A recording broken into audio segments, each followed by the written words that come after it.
मनावर नाम के गांव में कृष्णा नाम का एक आरएमपी डॉक्टर रहता था। हालांकि कृष्णा पढ़ा लिखा नहीं था, लेकिन उसे दवाओं की अच्छी समझ थी। उसकी दवा से गांव के सभी लोग ठीक हो जाते थे। एक दिन राजू नाम का एक आदमी उसके पास आया और शिकायत करने लगा। डॉक्टर साहब, एक हफ्ते से मेरे पेट में बड़ी मरोड़ उठ रही है। मैंने बहुत से डॉक्टर को दिखाया, लेकिन दर्द नहीं जा रहा है मेरा। उसने सब कुछ बताया। राजू ने जो कहा उसे सुनकर कृष्णा बोला, चिंता की कोई बात नहीं, ये गोली ले लो, कुछ देर यहीं बैठ जाओ राजू, अभी ठीक हो जाएगा।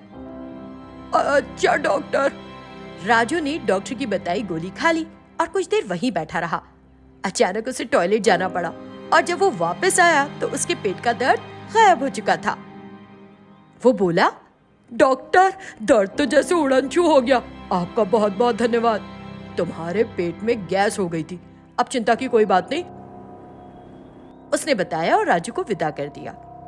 इस तरह किसी की कितनी भी हालत खराब हो, कृष्णा रोगी को छूता था तो ठीक हो जाता था। उसकी दो बेटियां थी, बड़ी बेटी उषा और छोटी बेटी मीना। इन दोनों लड़कियों ने बचपन से ही देखा था कि कैसे उनके पिता की और उनके दिए इलाज की हर ओर तारीफ होती है, और इसीलिए ये दोनों भी डॉक्टर बनना चाहती थी। लेकिन दोनों बड़ी शरारती थीं। उनके पिता का लिहाज करके लोग इन दोनों की शरारतों को बर्दाश्त करते थे।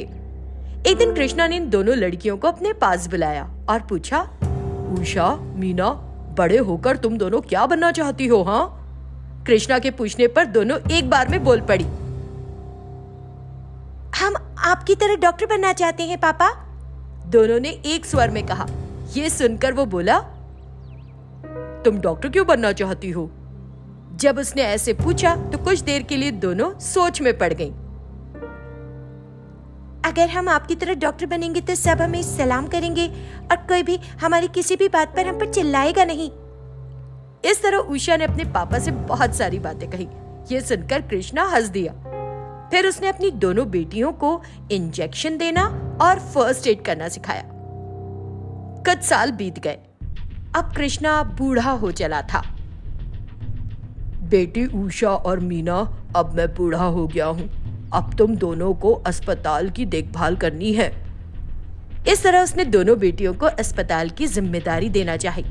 पिता की ओर से आए खुद ही इस प्रस्ताव को सुनकर दोनों बड़ी खुश हुईं। अब आप चैन से रहो पापा, जो भी प्रॉब्लम होगी हम मरीजों को देखेंगे और दवा करके इलाज भी देंगे। दोनों ने कहा और चली गई। अगले दिन उषा और मीना अस्पताल में डॉक्टर बनकर बैठी थी। तभी वहां एक मरीज आया और कहने लगा, बेटा, आज तुम्हारे पापा नहीं आए? मरीज ने घबराते हुए पूछा, आज से आप मरीजों की देखभाल की जिम्मेदारी हमारी है।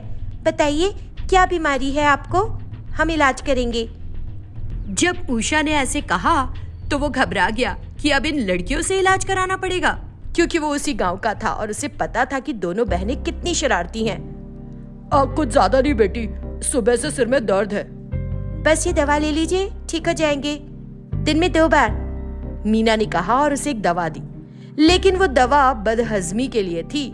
मरीज ने दवा ले ली, उसे तुरंत पेट में कुलबुलाहट शुरू हो गई और भागकर टॉयलेट जाता रहा। पूरे दिन उसकी यही हालत बनी रही। अब और जाना मेरे लिए मुमकिन नहीं, लगता है आते बाहर आ जाएंगी। अरे लड़कियों, आज के बाद तुम्हारी तरफ फटकूंगा भी नहीं, अब की आया तो मार ही दोगी, उसने कहा। उसे फिर से टॉयलेट जाने की जरूरत पड़ गई। इस तरह कोई भी व्यक्ति सिर में दर्द की शिकायत करता तो उसे किसी दूसरी बीमारी की दवा दे देती। धीरे धीरे करके अस्पताल में मरीज आने बंद हो गए। क्या मीना, इतनी मेहनत करने के बाद भी हमारे पास मरीज ही नहीं आ रहे, ऐसा क्यों हो रहा है? हाँ दीदी, किसी जमाने में हमारा अस्पताल कितना फल फूल रहा था, बैठने तक की जगह नहीं होती थी मरीजों के लिए यहाँ। जब वो इस तरह की बात कर रही थी तो एक औरत उनके पास भागी भागी आई। डॉक्टर, डॉक्टर, एक सांप ने काट लिया, मेरे बेटे को एक सांप ने काट लिया, मेरे पास आ। अरे अरे, कहाँ है आपका बेटा? दोनों उस औरत के पीछे पीछे गए। वो लड़का गांव के बीचों बीच पड़ा था। ये देखकर दोनों उसकी तरफ दौड़ पड़ी और उसे अपनी गोदी में लिटाया। लेकिन गांव वाले उन्हें देखकर तरह तरह की बातें करने लगे कि उन्हें दवा करना नहीं आता। जो लोग कह रहे थे, उषा मीना ने उनकी बात नहीं सुनी। उसके घाव को साफ किया और सारा जहर चूस लिया। बाद में मीना को पता चल गया कि किस सांप ने काटा था और उसने उसी हिसाब से उस लड़की को इंजेक्शन भी दिया। इस तरह सही इलाज मिलने पर कुछ देर बाद बच्चा होश में आ गया। गांव वालों को अचरज तो हुआ, लेकिन फिर उनमें से एक ने यूं कहा, आखिर है तो कृष्णा की ही लड़कियां, दोनों के हाथ में जैसे कोई जादू है।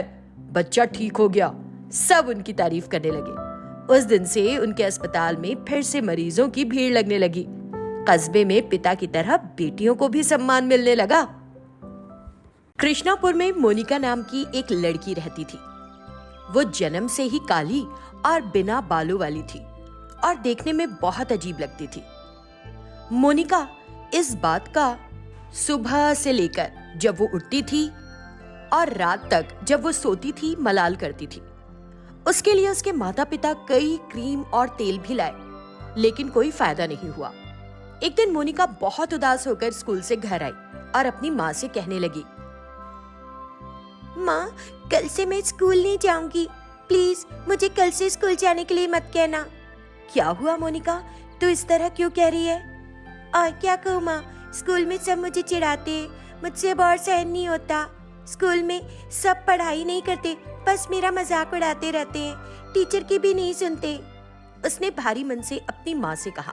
उसकी माँ ने उसका दर्द समझा और बोली, मैं तुम्हारा दुख समझती हूँ बेटी, लेकिन अब तो तुम्हें आदत हो चुकी है ना, और अगर तुम स्कूल जाना बंद कर दोगी तो घर पर क्या करोगी? मैंने तुम्हारे पापा से एक और अच्छा तेल लाने के लिए कहा है, तुम चिंता मत करो, ठीक है? अब तक कितने तेल तो लगा चुकी हूँ मैं माँ, कहाँ कुछ फर्क पड़ा। मुझे नहीं लगता कि मैं और बच्चों की तरह होंगी कभी। सिर्फ कि वो चिढ़ाते हैं, अपनी पढ़ाई का नुकसान मत करो, ठीक है ना? हाँ अच्छा माँ, अब मैं अपने दोस्तों के पास जा रही हूँ, उनके साथ खेलूंगी। इतना कहकर वो बाहर चली गई। उसके दोस्त थे पौधे। स्कूल और आसपास के बच्चे उसका मजाक उड़ाते थे, इसलिए उसने प्रकृति से दोस्ती कर ली थी और अपने पौधों के साथ ही रहती थी। वो रोज अपने उगाए पौधों के पास जाती थी और उन्हें पानी देकर अपनी परेशानी और मुश्किलें बताती थी। सॉरी दोस्तों, आज देर हो गई क्योंकि मैं अपनी प्रॉब्लम्स माँ को बता रही थी, जो कि रोज की है। इस तरह वो काफी देर तक पौधों से बात करती रही और फिर कुएं से पानी निकालकर उनमें डाला और कहने लगी, सच कहूँ तो तुम ही मेरे सच्ची दोस्त हो। जब मैं तुमसे मिलने आती हूँ तो तुम ताजी हवा से मेरा स्वागत करते हो और जो कुछ भी तुमसे कहती हूँ बड़े ध्यान से सुनते हो, धीरे धीरे सिर हिलाते हो। तुम ही मेरे अच्छे दोस्त हो। इस तरह वो अपने पौधों के साथ खेलकर वापस घर चली गई। दिन बीतते जा रहे थे। एक दिन वो स्कूल जा रही थी कि कुछ बदमाश लड़कियों ने उसे देख लिया और कहने लगी, अरे ब्लैक हेड आ रही है, उधर देखो तो। अरे अभी तो स्कूल का प्रोग्राम देखने चलना है, बाद में इसके मजे लेंगे, ठीक है ना? चलो चलो। उन्होंने उसे इस तरह से नीचा दिखाया। मोनिका सब कुछ चुपचाप सुनते हुए स्कूल पहुंची। अंदर ही अंदर वो बहुत आहत थी। शाम को जब वो घर आ रही थी तो रास्ते में उसे एक नया पौधा दिखा। अरे इस पौधे को मैं अपने और दोस्तों के साथ लगाऊंगी, यहाँ रहेगा तो कोई तोड़कर मार देगा इसे। उसने उस पौधे को उठा लिया और अपने दूसरे पौधे दोस्तों के पास गई। हेलो दोस्तों, देखो तुम्हारे बीच एक नया दोस्त आया है, इसे अपने साथ प्यार से रखना। फिर उसने उस पौधे को लगाने के लिए कुदाल उठाई और उस जगह पर खोदा। जब उसने कुछ देर खोद लिया तो उसे वहां एक बक्सा मिला। अरे ये क्या, ये बक्सा यहाँ कैसे आया यहाँ?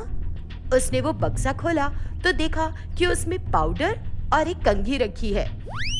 इन दो चीजों को इस बक्से में किसने रखा, कुछ समझ में नहीं आ रहा मुझे। जब मोनिका ने इस तरह कहा तो एक बड़ा सा पेड़ बोल पड़ा, ये दोनों चीजें तुम्हारे लिए है मोनिका, प्रकृति तुमको उपहार दे रही है।